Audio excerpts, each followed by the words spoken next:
Welcome again, guys, to Pure Property Investment One-on-One. I'm here today with Scott LeCane. Scott is the principal of Aussie Home Loans in Parramatta and Rouse Hill.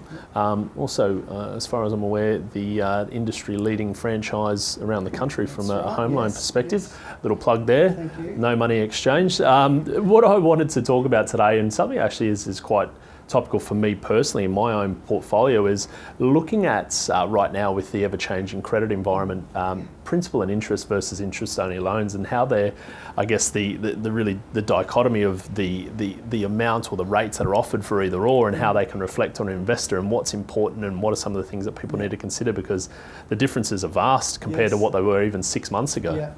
Yeah, look, it's an interesting time when we're talking about interest rates at the moment. You can pick up the paper and it says NAB's dropped rates, and then so on one hand they're dropping principal and interest owner occupied rates by 3 points, and then on the other hand they're lifting rates by 30 points on investment interest only. So it's a really interesting market with rates at the moment, and I think it's important to understand why the banks are moving their rates around and what's happening. So basically, the banks have been forced to hold only 30% of their total loan books as interest-only loans. They're all running at about 40% at the moment. So the banks are being forced to drop a percentage of their interest-only loans, converting them to principal and interest. So what we're finding is rates for interest-only loans are going up to make them less attractive, and often principal and interest rates are coming down. So the banks are trying to get people to swap over, or certainly encourage people to swap over, or think about the principal and interest options. So I guess from an investor point of view, traditionally we've always said interest only is the way to go. It's actually interesting now to do the maths for people to say, okay, well, principal and interest, I can actually get this rate. If I'm looking at interest only, I'm paying this rate. So it's still working out more expensive, obviously, to do principal and interest, but it is starting, even with investors, to make the effect of dropping that 10% down that the banks are after by, making it feasible for an investor to say, look, principal and interest is 80 points cheaper. Potentially I should look at doing that even though I'm an investor. But it's a no-brainer for principal and interest loans on owner-occupied properties.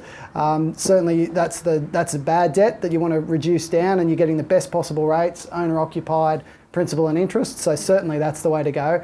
And it's an interesting discussion with investors now to say, here's the principal and interest repayment versus the interest-only repayment. Yeah, it's most certainly an interesting time, and I think if you can, again, going back down to your cash flow modelling, if you can sustain a small hit, remembering if you're going negative into your entire portfolio over a year, then anything negative is obviously potentially going to be tax deductible. Yes. But second to that, I mean, if you, like you said, potentially 80 points difference for a P&I versus an interest-only loan for an investor, you're talking the potential to go into a 3 or a 5 year fixed position, and by the end of that period, you're going to have knocked off a portion of your principal. So you've got to think you're going to be in a better position as well. If you're looking at your portfolio saying, okay, I've got $1 million, if I look at a fixed principal and interest investment loan opposed to my interest-only variable loan, there could be 80 to 100 bips between the difference.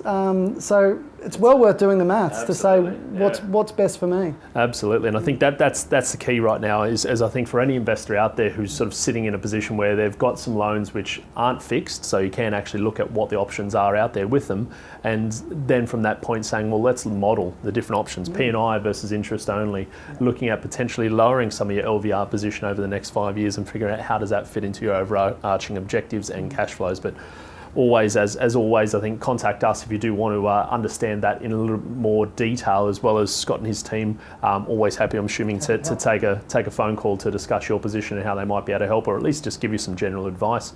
You can contact them, details are at the bottom of the screen, as well as ours, and we'll catch up with you soon. Cheers.